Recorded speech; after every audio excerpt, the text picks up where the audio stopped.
En las primeras etapas del embrión se pueden identificar la formación de vasos sanguíneos en la pared de la vesícula umbilical. En el mesodermo extraembrionario, todas las células se convierten en angioblastos y comienzan a agruparse.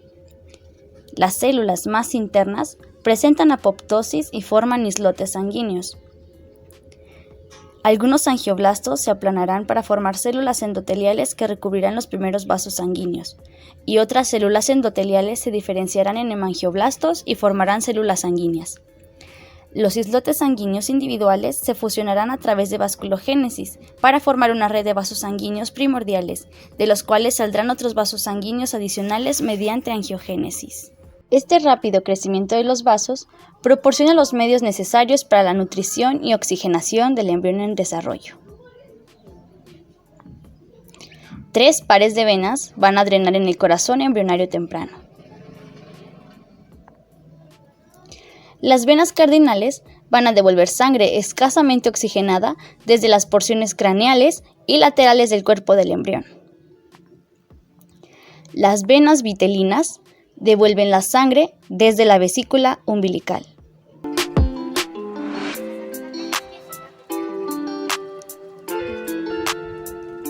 Las venas umbilicales van a transportar sangre oxigenada desde la placenta. A medida que el corazón continúa desarrollándose, los pares de vasos se van a transformar para desarrollar las conexiones venosas definitivas que van a confluir en el corazón. Por ejemplo, la vena cava umbilical derecha y la porción craneal de la vena umbilical izquierda se degeneran, mientras que la vena cava inferior se forma a partir de las venas cardinales. Las venas brachiocefálicas y la vena cava superior se desarrollan a partir de las venas cardinales anteriores. Consideremos ahora las venas vitelinas y umbilicales. Las venas vitelinas llevan sangre desoxigenada desde la vesícula umbilical y las umbilicales llevan sangre oxigenada desde la placenta.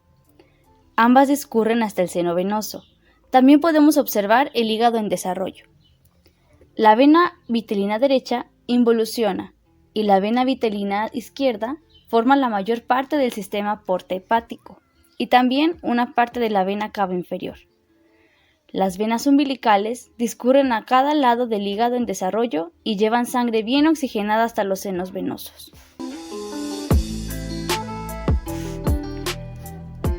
A medida que se desarrolla el hígado, las venas umbilicales pierden su conexión con el corazón y se vacían en el hígado.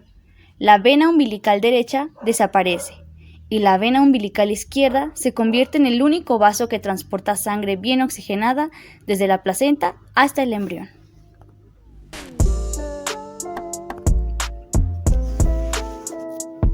El ducto venoso es un cortocircuito vascular que conecta la vena cava inferior con la vena umbilical.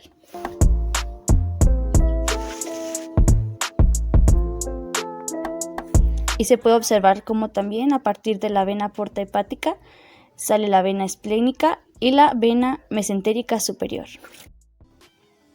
La vena cardinal anterior y posterior son las más tempranas en desarrollarse. Comprenden el principal sistema de drenaje venoso del embrión. La vena cardinal común proporciona un conducto para las venas umbilicales y vitelinas hacia el seno venoso.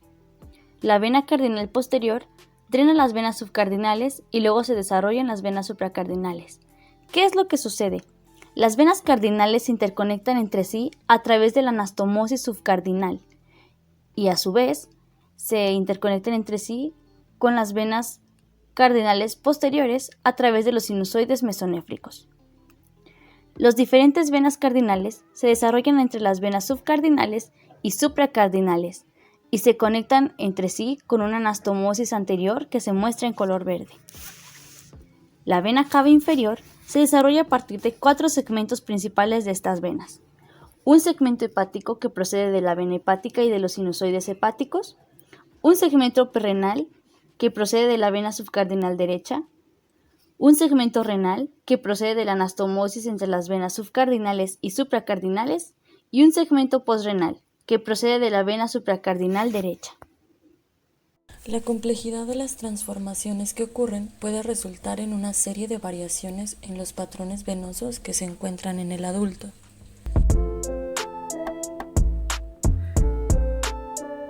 El arco faríngeo se forma durante la cuarta y quinta semana y desarrolla un suministro de sangre. Las arterias del arco faríngeo se originan en el saco aórtico y terminan en la aorta dorsal. Aunque con el tiempo se forman 6 pares de arterias, los 2 primeros pares contribuyen solo a estructuras menores, incluidas las arterias maxilares y las estapediales, respectivamente. Por lo general, el quinto par de arterias es muy rudimentario o no se desarrolla en lo absoluto. Las arterias de los arcos 3, 4 y 6 alteran su posición y contribuyen a varias estructuras importantes. Las arterias del tercer arco forman las arterias carótidas comunes y contribuyen a las arterias carótidas internas. La arteria izquierda del cuarto arco forma una porción del arco aórtico, mientras que la derecha contribuye a la arteria subclavia derecha. La porción proximal del sexto arco izquierdo contribuye a la arteria pulmonar izquierda, mientras que su porción distal forma el conducto arterioso, una derivación prenatal. La porción proximal de la arteria del sexto arco derecho contribuye a la arteria pulmonar derecha, mientras que la porción distal degenera. La ubicación y transformación de las arterias del sexto arco explican por qué el curso de la arteria laríngea recurrente es diferente en los lados derecho e izquierdo del cuello. El nervio inerva el sexto arco y a ramas del nervio vago. Los nervios laríngeos recurrentes también se enganchan alrededor de las arterias del arco para conectarse con la glándula tiroides en desarrollo. En el lado izquierdo, el nervio recurrente rodea el conducto arterioso en formación a medida que se desarrolla a partir de la arteria distal del sexto arco izquierdo. Aunque el conducto arterioso involuciona después del nacimiento, un remanente conocido como ligamento arterioso persiste y el nervio mantiene su posición. En el lado derecho, la porción distal de la arteria del sexto arco se desintegra, dejando que el nervio se enganche alrededor de la arteria subclavia derecha, un derivado del cuarto arco. El sistema circulatorio fetal atiende las necesidades del feto en el útero, pero debe adaptarse a los requisitos del recién nacido. Prenatalmente, el foramen oval actúa como una derivación entre las aurículas derecha e izquierda, lo que permite que la mayoría de la sangre pase por alto los pulmones en desarrollo. El conducto arterioso desvía de manera similar la sangre desde el tronco pulmonar hacia la aorta descendente. El conducto venoso, la tercera derivación vascular del feto, permite que aproximadamente la mitad de la sangre rica en oxígeno de la vena umbilical pase por alto los sinusoides del hígado y pase directamente a la vena cava inferior. Esta animación demuestra el flujo de sangre con oxígeno alto, medio y bajo a través del cuerpo del embrión, incluidas las derivaciones fetales.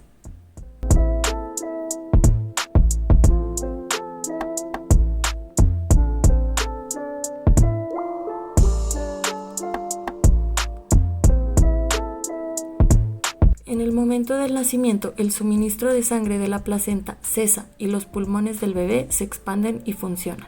Esta aireación pulmonar da como resultado una disminución significativa en la resistencia vascular pulmonar y un aumento concomitante en el flujo sanguíneo pulmonar.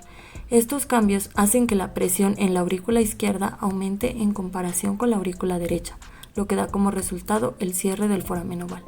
El conducto venoso se cierra para que toda la sangre que ingresa al hígado pase a través de los sinusoides. El aumento del nivel de oxígeno de la sangre que ingresa a la aorta desencadena una reacción contráctil en el conducto arterioso que resulta en su cierre, por lo general durante un periodo de entre 24 y 96 horas.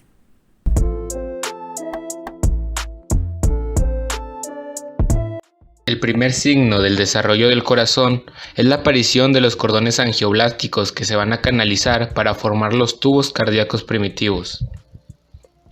El plegamiento del embrión es fundamental para el desarrollo del corazón.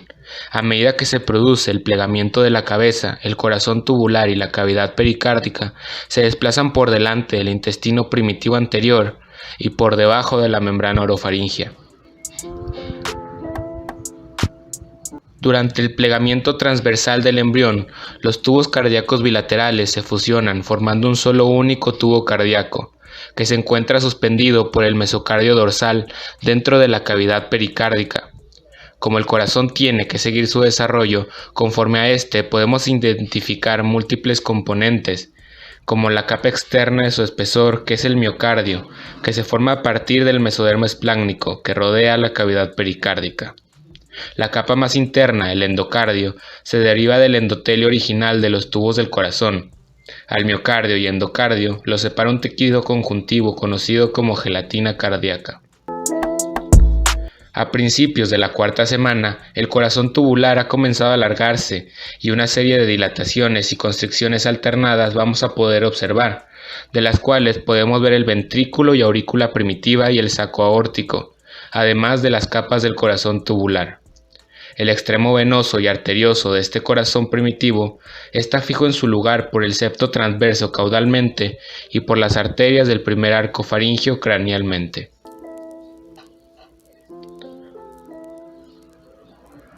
Durante la cuarta semana, el corazón en desarrollo sufre un giro a la derecha, ocasionando que el ápex apunte a la izquierda. La aurícula y seno venoso van a ser reubicados dorsales a los ventrículos y tronco arterioso. Este mismo giro y reposicionamiento también puede ser visto en una vista lateral.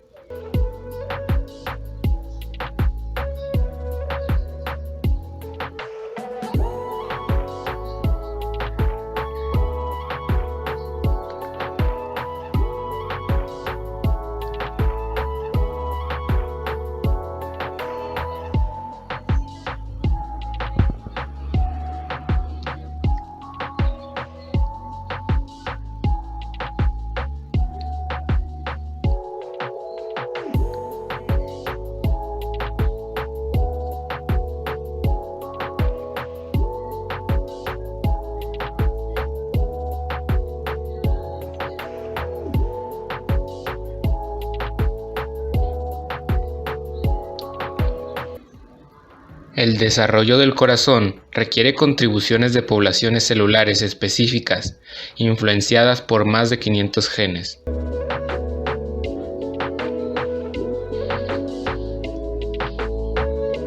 Las células del campo cardiogénico secundario contribuyen al miocardio, a los ventrículos primitivos y al tronco arterioso o zona de salida, además de ser parte del rápido crecimiento y elongación del corazón.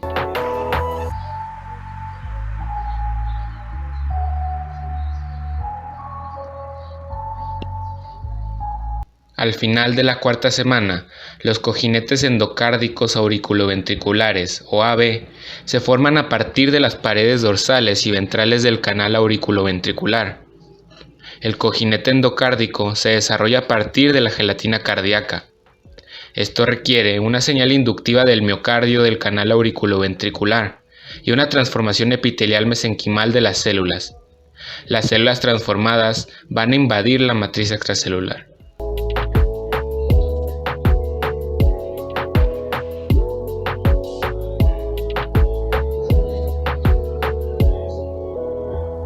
Durante la última parte de la quinta semana, los componentes principales del corazón progresan y se desarrollan con cambios morfológicos especificados. Podemos observar cómo la posición de los canales auriculoventriculares y el cojín endocárdico cambian como resultado de la expansión de los tejidos miocárdicos en la curvatura interna del corazón. Simultáneamente, la fusión de los cojinetes endocárdicos resulta en distintos canales auriculoventriculares, derecho e izquierdo a partir de un solo canal. Los cojinetes endocárdicos se expanden en tamaño y se acercan uno a otro, ventralmente y dorsalmente. Como resultado, se forman distintos canales auriculoventriculares y el cojín endocárdico fusionado funciona como límite entre ambos.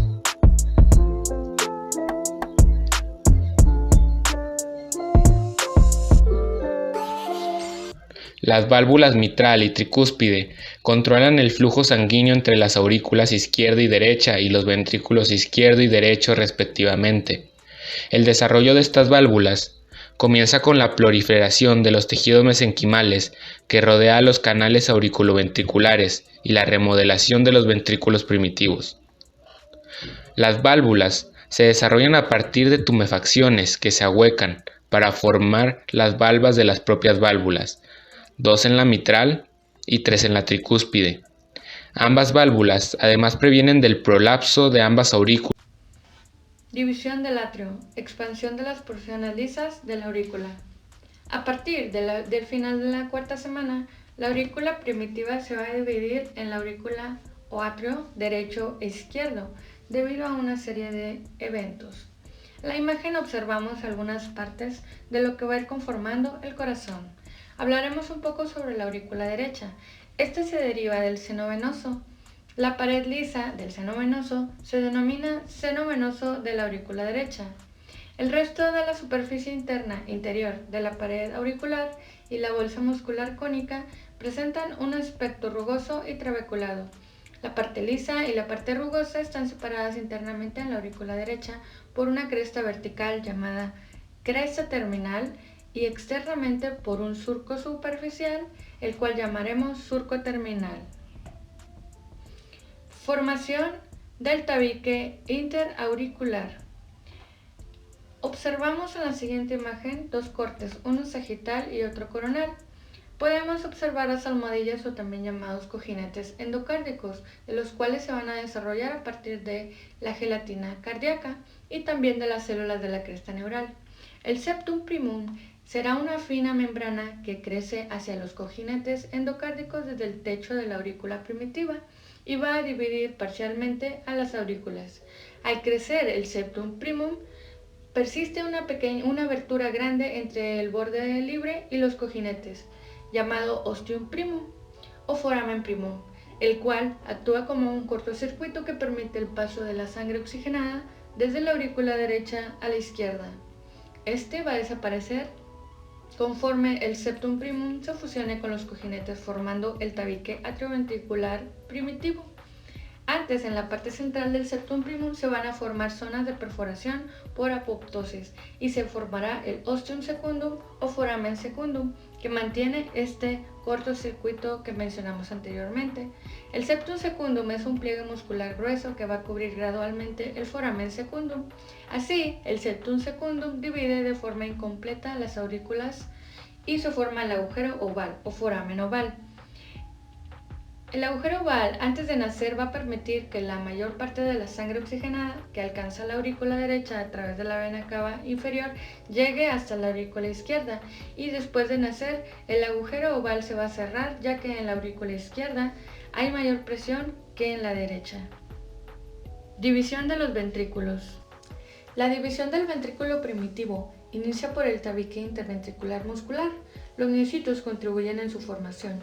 Este adquiere su altura por la dilatación de los ventrículos, después proliferación de los mioblastos hacen aumentar su tamaño. En la séptima semana hay un agujero interventricular que permite la comunicación entre los ventrículos. Este se cierra al final de la séptima semana. Partición de la región de salida. La cresta neural contribuye en la partición de la región de salida. La región de salida del corazón requiere la migración de las células de la cresta neural a través de la faringe primordial y de los arcos provinciales. Esta migración proporciona las células necesarias para la formación de las crestas vulvares y troncales. Formación del tabique de la región de salida. En el tronco arterioso aparecen crestas similares. Así, las crestas troncales y vulvares proceden del mesénquima de cresta neural. Estas células migran a través de la faringe primitiva y de los arcos faringeos hasta alcanzar las crestas. A medida que ocurre esto, las crestas sufren un giro de 180 grados, lo que provoca la formación de un tabique aórtico pulmonar espiral. Este tabique divide al bulbo cardíaco y el tronco arterioso en dos canales arteriales, la aorta ascendente y el tronco pulmonar. El bulbo cardíaco queda incorporado en las paredes de los ventrículos definitivos y En el ventrículo derecho se representa por el cono arterioso o infundíbulo y en el ventrículo izquierdo por las paredes del vestíbulo aórtico. Y aquí observamos la aorta y el tronco pulmonar. División del saco aórtico. Aquí podemos observar la formación del tabique aórtico pulmonar. Formación de válvulas semilunares. Cuando ya casi finaliza el tronco arterioso, las válvulas semilunares comienzan a desarrollarse a partir de 3 tumefacciones del tejido subendocárdico, alrededor de los orificios de la aorta y del tronco pulmonar. Estas tumefacciones se vacían y reconfiguran, formando 3 cúspides de pared fina. Las válvulas atrioventriculares tricúspide y mitral se desarrollan de forma similar a partir de proliferaciones similares. Formación de la válvula semilunar. Ahora podemos observar un corte sagital. Se puede ver la tumefacción experimentada en un proceso que conduce en la remodelación y formación de la pared gruesa de la válvula. Formación del tabique interventricular membranoso. La formación del tabique interventricular muscular proporciona la mayor parte del tejido necesario para la separación de los ventrículos derecho e izquierdo. Sin embargo, un pequeño agujero interventricular permanece abierto, el cual mencionamos anteriormente. Por eso se forma un pequeño tabique membranoso para proporcionar el cierre final.